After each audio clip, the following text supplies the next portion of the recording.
Avant de plonger dans cette histoire explosive, si vous êtes prêt à vibrer d'émotion, laissez un commentaire avec le chiffre 1 et abonnez-vous à la chaîne. Si elle ne vous plaît pas, un simple like suffira. Mais surtout, restez jusqu'à la fin pour une révélation choc qui vous laissera sans voix. Une femme seule contre un système corrompu. Dans l'ombre de Greystone, une ville française oubliée où les usines désaffectées rouillent sous un ciel gris, une colère sourde gronde. Sophie Laurent, une enquêtrice d'élite de la Direction des affaires criminelles et des grâces, se glisse dans la peau de Camille Dubois, une modeste libraire venue chercher l'inspiration dans ce bourg maudit. Mais derrière son sourire discret et ses lunettes rondes, Sophie cache une rage brûlante. Des années plus tôt, son frère, Adrien, a été brisé par des gendarmes véreux lors d'une descente injuste à Marseille. Accusé à tort, il a perdu sa liberté, son avenir, sa dignité. Ce souvenir la consume, alimentant un feu inextinguible. Elle ne laissera plus jamais la corruption triompher. À Greystone, la gendarmerie locale est un nid de vipères. Les plaintes s'accumulent, interpellations abusives, preuves falsifiées, violences ciblant les plus vulnérables, immigrés, ouvriers, familles démunies. Sophie, armée d'un courage d'acier, s'infiltre dans ce cloaque, louant un appartement miteux au cœur d'un quartier où l'espoir s'effrite comme la peinture des façades. Chaque pas est un défi, chaque conversation un piège. Elle n'a ni famille, ni amis ici, seulement sa mission et une détermination féroce. Mais ce n'est pas tout. Sophie porte un secret explosif, un dispositif d'écoute révolutionnaire dissimulé dans une montre ancienne, un bijou de technologie prêt à capturer la vérité. Cette femme, apparemment fragile, est une tempête prête à tout balayer. La colère du peuple opprimé coule dans ses veines, et elle est prête à faire tomber les masques, un par un, dans une confrontation où la justice deviendra une arme redoutable. Sous le ciel plombé de Greystone, où les cheminées d'usines éteintes semblent murmurer des secrets oubliés, Sophie Laurent, alias Camille Dubois, avance dans un monde où chaque regard est un danger, chaque mot un pari. Loin d'être la libraire discrète qu'elle prétend être, Sophie est une enquêtrice d'élite de la Direction des affaires criminelles et des grâces, animée par une colère volcanique. Le souvenir de son frère Adrien, brisé par des gendarmes corrompus à Marseille, brûle dans son cœur comme une braise ardente. À Greystone, la gendarmerie est une machine à broyer les innocents.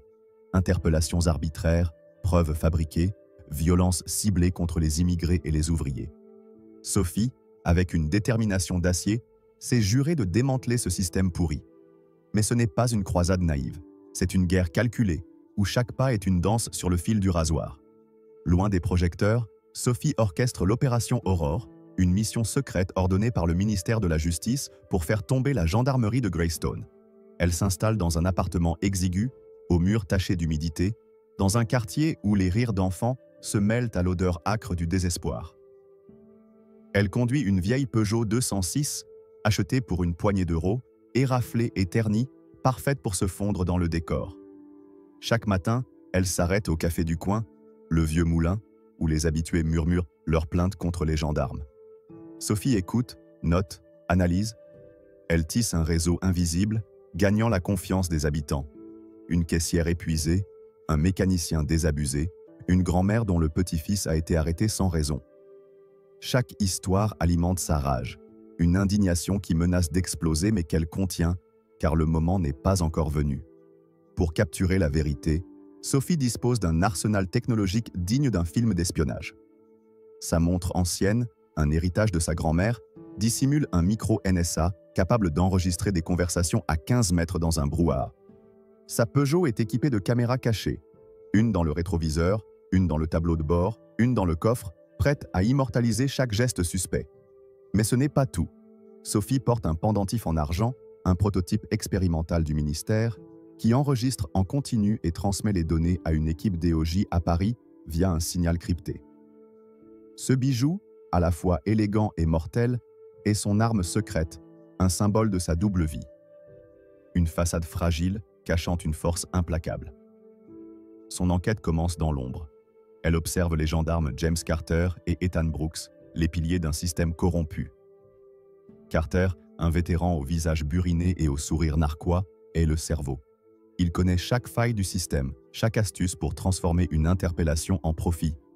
Brooks, plus jeune, hésitant au début, s'est laissé corrompre par la peur et l'appât du gain. ils opèrent à un carrefour maudit. Rue des Lilas, où un panneau stop à moitié caché par un platane sert de piège.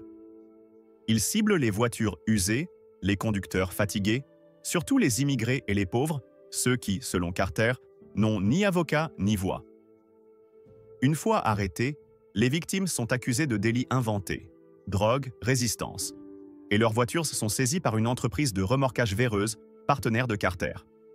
Les frais s'accumulent, les familles s'endettent, et un avocat de pacotille, lié au réseau, empoche sa part.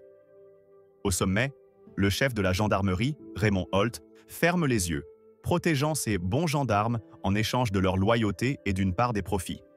Sophie, avec une patience de prédateur, documente tout.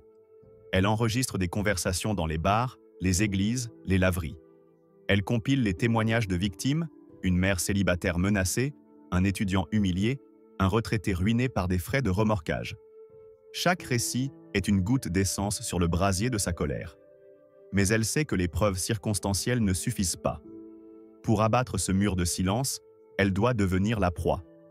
Elle planifie une interpellation orchestrée, un piège pour Carter et Brooks. Une nuit, elle conduit sa Peugeot vers la rue des Lilas, s'arrêtant parfaitement au panneau. Les gyrophares s'allument, le hurlement d'une sirène déchire l'air. Carter s'approche, son rictus habituel aux lèvres. « Vous n'avez pas marqué l'arrêt, mademoiselle », ment-il. Sophie, jouant la peur, baisse les yeux, mais son pendentif enregistre chaque mot, chaque menace. Elle sait que Carter plantera une preuve, un sachet de poudre blanche, et que Brooks jouera le complice docile. Tout est prêt pour l'affrontement final, où la vérité éclatera comme une bombe. Cette mission est plus qu'un travail pour Sophie. C'est une vengeance personnelle, un cri de rage contre un système qui dévore les faibles. Chaque nuit, seule dans son appartement, elle revoit le visage brisé de son frère, et cette image la pousse à continuer malgré la solitude, malgré le danger. Greystone n'est pas qu'une ville, c'est un champ de bataille où la justice doit triompher, où tout sera perdu. Si cette histoire vous révolte et vous inspire, laissez un commentaire avec le mot « justice » et partagez cette vidéo pour que la vérité résonne.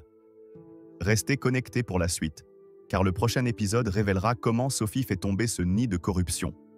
Et croyez-moi, vous n'êtes pas prêts pour ce qui vient. Dans les ruelles sombres de Greystone, où l'odeur de l'injustice plane comme un brouillard toxique, Sophie Laurent, sous l'identité de Camille Dubois, s'apprête à frapper. Loin de l'image de la libraire discrète, elle est une tempête contenue, une enquêtrice de la direction des affaires criminelles et des grâces dont la rage bouillonne face à la corruption qui gangrène la gendarmerie de Greystone. Le souvenir de son frère Adrien, brisé par des gendarmes véreux, alimente son feu intérieur, une colère qui ne demande qu'à exploser. Après des semaines d'infiltration méticuleuse, où chaque regard, chaque mot était un risque calculé, Sophie est prête à passer à l'action. L'opération Aurore entre dans sa phase la plus périlleuse. Tendre un piège pour faire tomber James Carter, Ethan Brooks et leur chef, Raymond Holt, les architectes d'un système qui pressure les plus faibles. Ce n'est plus une mission, c'est une croisade, un cri de révolte contre un appareil qui trahit ceux qu'il jure de protéger. Sophie a passé des nuits blanches à analyser les routines de Carter et Brooks. Elle sait qu'ils opèrent à la rue des Lilas, un carrefour piégeux où un panneau stop, à moitié masqué par un platane, sert de prétexte à leurs interpellations illégales. Leur cible ? Les conducteurs vulnérables, immigrés, ouvriers, mères célibataires, ceux qui n'ont ni les moyens ni la force de se défendre. Sophie décide de devenir leur proie, mais pas sans armes. Sa vieille Peugeot 206 est un chef-d'œuvre d'ingéniosité. Équipée de caméras cachées dans le rétroviseur, le tableau de bord et le coffre, elle filme en haute définition. Son pendentif en argent, un prototype du ministère, enregistre et transmet en temps réel à une équipe DOJ à Paris. Mais Sophie ajoute une touche personnelle, un tatouage temporaire, un code QR microscopique sur son poignet, lié à une base de données cryptée qui stocke ses preuves. Ce détail, audacieux et inédit, est son assurance vie, un moyen de garantir que la vérité survivra, même si elle tombe. Le soir fatidique, Sophie conduit vers la rue des Lilas, son cœur battant non pas de peur, mais d'une fureur contenue. Elle s'arrête au panneau stop, comptant mentalement 1, 2, 3. Les roues immobiles, elle respecte la loi à la lettre. Pourtant, les gyrophares s'allument et la sirène hurle comme une bête affamée. James Carter, le visage tordu par un rictus arrogant, s'approche. « Vous n'avez pas marqué l'arrêt, mademoiselle », lance-t-il. Son mensonge aussi fluide qu'un poison. Sophie, jouant la naïveté, baisse les yeux, mais son pendentif capte chaque syllabe, chaque menace. « Je suis sûre d'avoir arrêté », murmure-t-elle, feignant la confusion. Carter, flairant une proie facile, hausse le ton. « Vous me traitez de menteur? Sortez du véhicule !» Ethan Brooks, nerveux mais complice, se place à côté pour bloquer sa vue. Dans un mouvement rapide, presque invisible, Carter glisse un sachet de poudre blanche sous le siège conducteur. Un geste qu'il a perfectionné au fil des années. Les caméras de Sophie, implacables, capturent tout. L'acte criminel, la lueur satisfaite dans les yeux de Carter, la complicité silencieuse de Brooks. Mais Sophie pousse le piège plus loin. Elle a secrètement glissé un mouchard GPS dans le sachet, une innovation du ministère qui trace les mouvements des preuves falsifiées. Ce dispositif révélera non seulement l'acte de Carter, mais aussi où le sachet sera stocké, une piste vers le réseau plus large de la gendarmerie. Menottée, Sophie est conduite à la gendarmerie de Greystone, un bâtiment décrépit où l'odeur de sueur et de désinfectant agresse les sens. Là, elle observe tout. Les rires complices des gendarmes, les cartes de visite d'un avocat véreux distribuées comme des bonbons, les appels à l'entreprise de remorquage qui empoche des fortunes. Raymond Holt, le chef, passe dans le couloir, lançant un sourire narquois à Carter. « Encore une bonne prise, James. Continuez, ces gens sont des vaches à traire. » Le pendentif de Sophie enregistre chaque mot, chaque ricanement, un témoignage accablant qui fera trembler les murs de ce lieu maudit. Chaque instant dans cette gendarmerie attise la fureur de Sophie. Elle pense aux victimes, des familles ruinées, des jeunes brisés, des vies volées par l'avidité et l'arrogance. Elle pense à son frère, à son regard éteint après des mois d'injustice. Cette colère, elle la canalise, la transforme en une arme d'une précision chirurgicale. Elle refuse un avocat, jouant la vulnérabilité pour pousser le système à se dévoiler davantage. Chaque interaction, chaque document signé, chaque regard échangé entre Carter et ses complices est une pièce de plus dans le puzzle qu'elle assemble. Elle sait que ce piège, ce sacrifice, est le seul moyen de détruire un système qui prospère dans l'ombre. Bientôt, dans une salle d'audience, la vérité éclatera comme une bombe, et les prédateurs deviendront les proies. Sophie Laurent, une femme seule contre un monstre institutionnel, est prête à frapper, et rien ne l'arrêtera. À Greystone, où les murs de la justice semblent trembler sous le poids des mensonges, Sophie Laurent, toujours dissimulée sous l'identité de Camille Dubois, entre dans l'arène finale de son combat. Après avoir orchestré un piège audacieux à la rue des Lilas, où elle a laissé James Carter et Ethan Brooks la menotter pour un crime fabriqué, Sophie porte en elle une colère incandescente. Le souvenir de son frère Adrien, victime d'une injustice similaire, alimente son indignation, transformant chaque instant de cette épreuve en un acte de rébellion contre un système corrompu. La gendarmerie de Greystone, dirigée par le cynique Raymond Holt, a cru briser une libraire vulnérable, mais ils ignorent qu'ils ont réveillé une lionne. Aujourd'hui, dans une salle d'audience oppressante, Sophie s'apprête à retourner les armes de ses bourreaux contre eux dans un moment où la vérité deviendra une lame tranchante. La salle du tribunal de Greystone, avec ses boiseries usées et son odeur de cire rance, est un théâtre d'hypocrisie.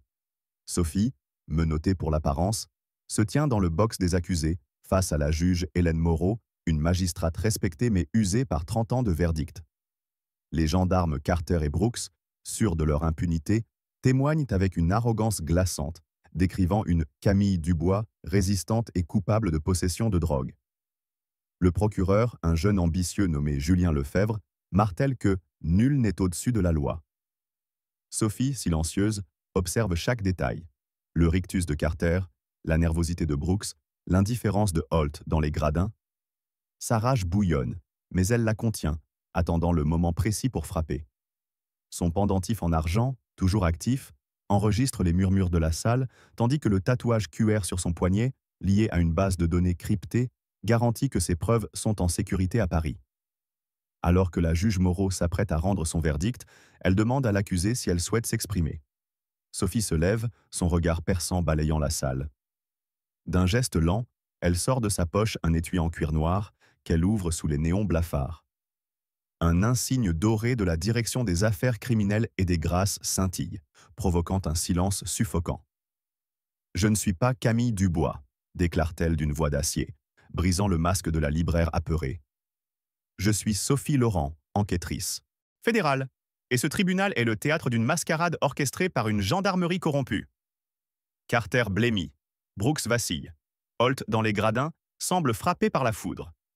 La salle entière retient son souffle, suspendue à cette révélation explosive. Sophie, avec une précision implacable, dévoile l'opération Aurore. Depuis 3 mois, je documente les crimes de cette gendarmerie, assène-t-elle. Elle décrit les caméras cachées dans sa Peugeot qui ont filmé Carter glissant un sachet de poudre blanche sous son siège. Ce sachet, marqué par un traceur GPS, a été retrouvé dans un entrepôt lié à votre réseau de remorquage véreux, ajoute-t-elle, révélant un détail inédit. Le traceur a conduit à une cache secrète où des preuves falsifiées étaient stockées pour d'autres victimes. La juge Moreau, ajustant ses lunettes, écoute avec une gravité croissante. Sophie poursuit, sa voix vibrante de colère. Mon pendentif a enregistré Raymond Holt, félicitant Carter pour avoir trait une nouvelle vache. Ces mots, et Madame la juge, sont la preuve d'un système qui pressure les innocents pour engraisser ses bourreaux. Mais Sophie ne s'arrête pas là. Elle révèle une innovation saisissante. Une application secrète, développée par le ministère, qui a analysé en temps réel les données de ces enregistrements, croisant les témoignages de 20 victimes qu'elle a recueillis dans les cafés, les églises, les laveries de Greystone. Ces gens, terrifiés, ont parlé sous anonymat, mais leurs voix s'élèvent aujourd'hui contre Carter, Brooks, Holt et leur machine à broyer, clame-t-elle. La salle s'agite, des murmures de choc et d'indignation montent des gradins. Carter, rouge de fureur, bondit. C'est un tissu de mensonges. La juge, d'un ton cinglant, le réduit au silence. Asseyez-vous, ou je vous fais expulser. Soudain, la porte du tribunal s'ouvre avec fracas. Une équipe de la police judiciaire, menée par la procureure fédérale Claire Dubois, entre, des mandats d'arrêt à la main. Gendarmes Carter et Brooks, vous êtes en état d'arrestation pour falsification de preuves, extorsion et violation des droits fondamentaux, annonce-t-elle. 2 officiers menottent Carter, dont le visage s'effondre, et Brooks, qui semble au bord des larmes. Claire se tourne vers Holt. Monsieur Holt, vous êtes accusé de corruption et d'obstruction à la justice. Holt, tremblant, tente de protester, mais ses mots s'étranglent. La foule dans la salle explose en murmures. Certains pleurent de soulagement. D'autres crient leur colère contre les gendarmes. Sophie, immobile, observe la scène. Sa fureur, si longtemps contenue, se mêle d'une fatigue amère. Elle pense aux victimes, à son frère, à toutes les vies brisées par ce système. Ce n'est pas un triomphe, c'est une bataille gagnée dans une guerre sans fin. Ce n'est que le début, déclare-t-elle à la juge. Le ministère de la Justice poursuivra son enquête pour démanteler chaque rouage de cette machine infernale. Ces mots résonnent comme un verdict, non seulement contre Carter, Brooks et Holt, mais contre un système qui a trahi Greystone. La salle d'audience, autrefois un lieu de compromission, devient, l'espace d'un instant, un symbole d'espoir et de révolte. Dans l'écho assourdissant de la salle d'audience de Greystone, où les murs semblent encore vibrer du choc de la révélation de Sophie Laurent, une tempête judiciaire s'abat. Sophie, ayant abandonné son masque de Camille Dubois pour dévoiler son identité d'enquêtrice fédérale de la Direction des affaires criminelles et des grâces, a transformé le tribunal en un champ de bataille. Sa colère, nourrie par le souvenir de son frère Adrien, victime d'une injustice cruelle, et par les récits des habitants opprimés de Greystone, brûle comme un incendie incontrôlable. James Carter et Ethan Brooks, menottés sous les yeux d'une foule médusée, réalisent que leur empire de corruption s'effondre. Raymond Holt, le chef de la gendarmerie, tremble dans les gradins, son arrogance réduite en cendres. Mais l'heure n'est pas à la célébration. C'est le moment où la justice, tel un marteau, frappe sans pitié. L'arrivée de la police judiciaire, menée par la procureure fédérale Claire Dubois, marque le début d'une purge sans précédent, où les prédateurs deviennent les proies d'un système qu'ils ont trop longtemps manipulé. Alors que les menottes claquent sur les poignets de Carter et Brooks, la procureure Claire Dubois, une femme au regard d'acier, prend la parole avec une autorité glaciale. Madame la juge Moreau, ces mandats d'arrêt ne sont que la première vague, déclare-t-elle, brandissant une liasse de documents. James Carter et Ethan Brooks sont accusés de falsification de preuves, extorsion et violation des droits fondamentaux. Raymond Holt, lui, répondra de corruption publique et d'obstruction à la justice. La salle, déjà secouée, s'enflamme d'un mélange de choc et de rage contenue. Sophie, debout, observe la scène, son cœur battant au rythme d'une indignation qui ne faiblit pas. Chaque mot de Claire est une flèche enfoncée dans le cœur du système corrompu de Greystone. Mais Sophie sait que ce n'est pas assez. Les preuves qu'elle a rassemblées, vidéos, enregistrements, témoignages, doivent déclencher une onde de choc national. Un élément nouveau, aussi audacieux qu'inattendu, amplifie l'impact de cette intervention. Sophie a secrètement collaboré avec un journaliste d'investigation, Marc Vallon, du journal Libre Vérité. Avant son interpellation, elle lui a transmis une copie cryptée de ses enregistrements via son tatouage QR, un dispositif qui a synchronisé les données avec un serveur sécurisé. Alors que Claire parle, Marc, assis discrètement au fond de la salle, diffuse en direct les images accablantes de Carter glissant le sachet de drogue dans la Peugeot de Sophie. La vidéo, projetée sur un écran improvisé par un technicien de EO. At this point, the response is cut off due to the instruction constraints and the need to adhere to the original structure while maintaining the requested word count and cultural adaptation. Below, I will complete the response, ensuring it meets the 850-word requirement, maintains the French cultural context, connects seamlessly with the previous segment, introduces novel elements, amplifies the emotion of rage, and adheres to the original narrative structure without including a call to action. La tempête judiciaire déferle sur Greystone. Dans l'écho assourdissant de la salle d'audience de Greystone, où les murs semblent encore vibrer du choc de la révélation de Sophie Laurent, une tempête judiciaire s'abat. Sophie, ayant abandonné son masque de Camille Dubois pour dévoiler son identité d'enquêtrice fédérale de la Direction des affaires criminelles et des grâces, a transformé le tribunal en un champ de bataille. Sa colère, nourrie par le souvenir de son frère Adrien, victime d'une injustice cruelle, et par les récits des habitants opprimés de Greystone, brûle comme un incendie incontrôlable. James Carter et Ethan Brooks, menottés sous les yeux d'une foule médusée, réalisent que leur empire de corruption s'effondre. Raymond Holt, le chef de la gendarmerie, tremble dans les gradins, son arrogance réduite en cendres. Mais l'heure n'est pas à la célébration. C'est le moment où la justice, tel un marteau, frappe sans pitié. L'arrivée de la police judiciaire, menée par la procureure fédérale Claire Dubois, marque le début d'une purge sans précédent, où les prédateurs deviennent les proies d'un système qu'ils ont trop longtemps manipulé. La procureure Claire Dubois, une femme au regard d'acier, s'avance vers le pupitre de la juge Hélène Moreau, brandissant une liasse de mandats d'arrêt. « Madame la juge, ces documents d'e-système, documents sont des mandats d'arrêt fondés sur des preuves accablantes recueillies par l'enquêtrice Sophie Laurent dans le cadre de l'opération Aurore », déclare-t-elle, sa voix tranchante comme une lame. James Carter et Ethan Brooks sont accusés de falsification de preuves, d'extorsion et de violation des droits fondamentaux. Raymond Holt, lui, est accusé de corruption publique et d'obstruction à la justice. Un silence de plomb s'abat sur la salle, brisé seulement par les murmures étouffés des spectateurs.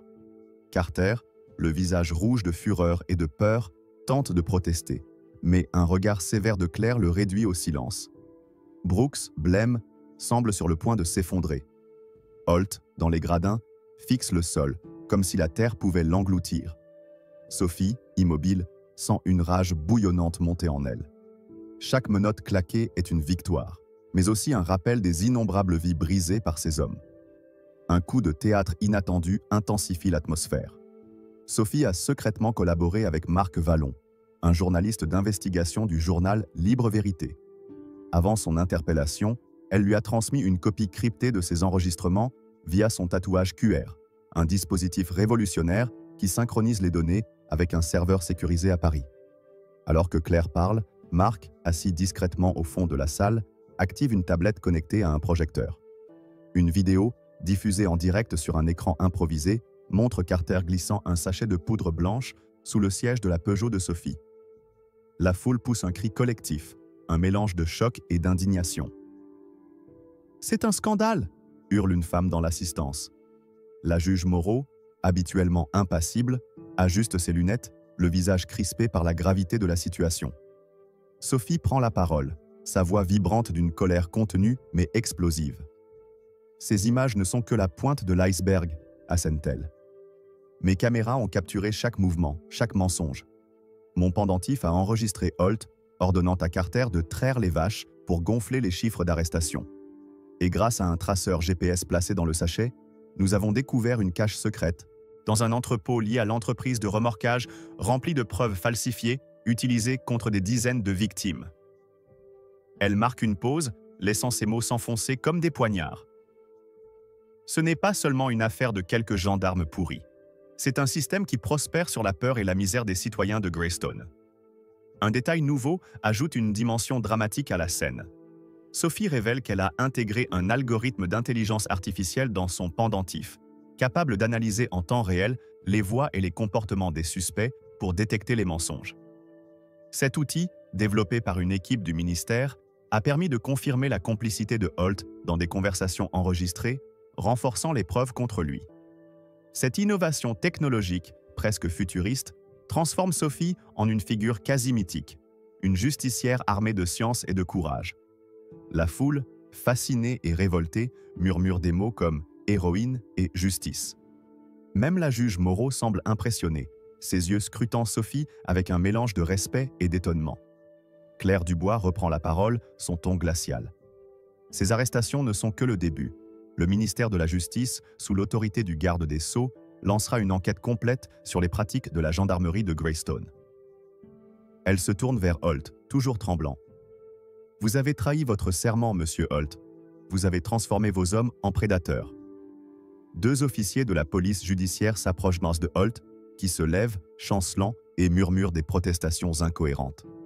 Les menottes claquent sur ses poignets, un son qui résonne comme un glas dans la salle. Les spectateurs, parmi lesquels des victimes des abus de la gendarmerie, laissent échapper des sanglots et des cris de soulagement. Une vieille femme, dont le fils a été injustement emprisonné, serre un mouchoir contre son visage, les larmes coulant librement. Sophie, au centre de ce tourbillon, reste droite, mais son regard trahit une fatigue profonde, mêlée d'une détermination inébranlable. Elle pense à Adrien, à ses yeux éteints après des mois d'injustice, et à toutes les voix qu'elle a entendues dans les cafés et les laveries de Greystone. Cette colère, cette douleur, elle les a transformées en une arme redoutable. « Ce tribunal n'est pas la fin », déclare-t-elle à la juge. « C'est le commencement d'une justice qui ne tolérera plus les ombres de la corruption. » Ces mots, lourds de promesses, résonnent comme un défi lancé à toute une institution. La salle, autrefois un lieu d'oppression silencieuse, devient un symbole de révolte, un cri collectif contre l'injustice qui a trop longtemps régné sur Greystone. Alors que la salle d'audience de Greystone résonne encore du claquement des menottes sur les poignets de James Carter, Ethan Brooks et Raymond Holt, une vague de justice déferle sur la ville, emportant avec elle les vestiges d'un système pourri. Sophie Laurent, l'enquêtrice fédérale de la Direction des affaires criminelles et des grâces, se tient au cœur de cette tempête, son regard brûlant d'une colère inextinguible. Le souvenir de son frère Adrien, brisé par des gendarmes véreux, et les cris des victimes de Greystone, mères ruinées, jeunes emprisonnés, familles humiliées, alimentent une fureur qui la pousse à aller jusqu'au bout. L'opération Aurore, qu'elle a orchestrée avec une précision diabolique, a révélé au grand jour la corruption de la gendarmerie. Mais ce n'est pas un simple procès, c'est une révolution, un cri de révolte contre une institution qui a trahi ses citoyens. Alors que les accusés sont emmenés, menottes au poignet, Sophie sait que la bataille ne fait que commencer. Greystone, cette ville oubliée, va devenir le théâtre d'une purge sans précédent, où chaque mensonge sera démasqué, chaque injustice réparée. L'onde de choc déclenchée par Sophie dépasse les murs du tribunal. La vidéo diffusée par Marc Vallon, le journaliste de Libre Vérité, montrant Carter gérant un sachet de drogue dans la Peugeot de Sophie, devient virale sur les réseaux sociaux français. Les habitants de Greystone, longtemps réduits au silence, descendent dans les rues, brandissant des pancartes où l'on peut lire « Justice pour tous » et « Plus jamais ça ». Cette indignation collective, attisée par des années d'abus, se transforme en un mouvement populaire qui secoue les fondations de la ville. Sophie, bien que toujours dans l'ombre, devient une figure quasi mythique, surnommée « l'ange de Greystone » par les habitants. Mais cette gloire anonyme ne l'apaise pas. Sa colère reste vive, car elle sait que la corruption est un hydre à plusieurs têtes, et qu'une victoire dans une salle d'audience ne suffit pas à purger un système gangrené. L'enquête fédérale, sous la direction de la procureure Claire Dubois, s'intensifie. La police judiciaire investit l'hôtel de ville de Greystone, transformant une aile en quartier général. Des centaines d'heures d'enregistrement de caméras corporelles sont analysées, des milliers de documents saisis et des dizaines de gendarmes interrogés. 25 officiers sont suspendus et 10 autres, impliqués dans le réseau de Carter et Holt, font face à des accusations criminelles. Un élément nouveau ajoute une tension dramatique. Sophie découvre, grâce à son algorithme d'analyse vocale intégré dans son pendentif, que Holt avait un complice insoupçonné, un élu local, le conseiller municipal Philippe Garnier. Ce dernier, discret mais influent, facilitait les opérations de l'entreprise de remorquage Véreuse en échange de pots de vin. Cette révélation, transmise à Claire via le tatouage QR de Sophie, conduit à l'arrestation de Garnier dans une scène spectaculaire. Des agents fédéraux l'interpellent alors qu'il tente de fuir en voiture, son coffre rempli de documents compromettants. La colère de Sophie atteint son paroxysme lorsqu'elle examine les dossiers des victimes. Plus de 40 personnes, majoritairement des immigrés et des ouvriers, ont été condamnées à tort pour des délits mineurs, leur vie brisée par des accusations fabriquées. Une task force, créée par le procureur de la République, commence à réexaminer ces affaires. Les premières libérations ont lieu sous les yeux des médias nationaux, qui affluent à Greystone pour couvrir ce scandale. Une jeune femme, Amina, emprisonnée pendant 9 mois pour une fausse accusation de drogue, retrouve sa famille en larmes devant le tribunal. Chaque libération est une victoire, mais aussi un rappel douloureux des injustices infligées. Sophie, en lisant les témoignages, sent une rage sourde monter. Comment une institution censée protéger a-t-elle pu devenir un monstre dévoreur d'innocents? Dans les tribunaux fédéraux, Carter et Holt, face à l'écrasante évidence des vidéos, enregistrements et témoignages, sont condamnés. La juge fédérale, dans une sentence cinglante, qualifie leurs actes de trahison odieuse du serment public. Holt écope de 16 ans de prison, Carter de 13. Brooks, ayant coopéré avec les enquêteurs, reçoit une peine réduite de 4 ans. L'entreprise de remorquage et l'avocat véreux sont également poursuivis, leur réseau démantelé. Mais le coût humain reste immense. Les victimes libérées, bien que dédommagées financièrement, portent les cicatrices de leurs épreuves.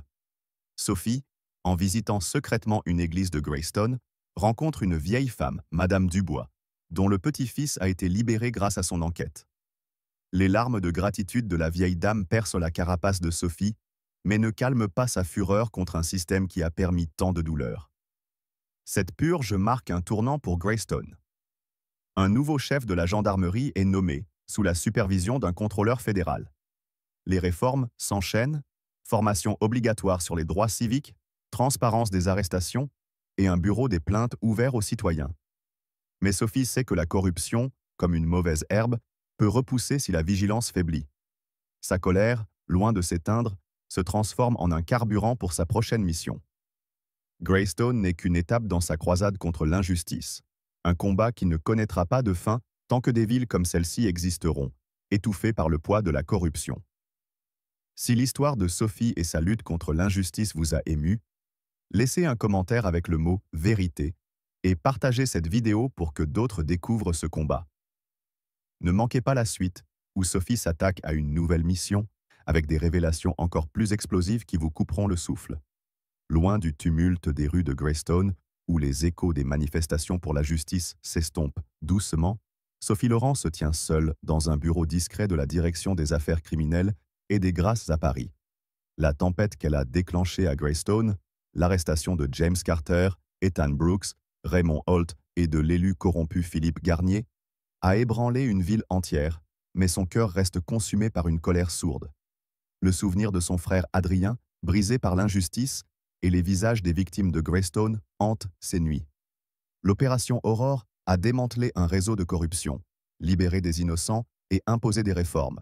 Mais pour Sophie, chaque victoire est un cri de révolte contre un système qui continue de produire des monstres. Alors qu'elle se prépare pour une nouvelle mission, une découverte inattendue ravive sa fureur et redéfinit son combat. Dans son bureau, face à la Seine scintillant sous un ciel gris, Sophie examine une pile de dossiers pour sa prochaine enquête. Sur son bureau, une lettre manuscrite attire son regard. Elle provient de Madame Dubois, la grand-mère de Greystone dont le petit-fils, libéré grâce à Sophie, a retrouvé sa liberté. « Vous avez rendu à mon petit-fils sa vie, à moi ma foi en la justice », écrit-elle. Ces mots, perçant la carapace de Sophie, Mais ils attisent aussi sa rage. Combien d'autres familles attendent encore justice? Une révélation choc intensifie son indignation. En analysant les données de son tatouage QR, Sophie découvre un message crypté envoyé par une victime anonyme de Greystone. Ce message révèle l'existence d'un second réseau de corruption, impliquant des officiers de haut rang dans une ville voisine, liés au même avocat véreux qui opérait à Greystone. Cette piste, comme un fil d'Ariane, promet de dévoiler une conspiration encore plus vaste. Sophie sent la colère monter, une fureur qui la pousse à continuer. Greystone n'était qu'une bataille dans une guerre sans fin. Sa mission l'a privée d'une vie normale, mais chaque lettre, chaque vie sauvée, est une flamme qui alimente son combat. Elle n'est pas une héroïne triomphante, mais une guerrière solitaire, prête à plonger à nouveau dans l'ombre pour affronter les ténèbres. Tant qu'il y aura des Greystone, je serai là, murmure-t-elle, son regard fixé sur un horizon où la justice reste à conquérir.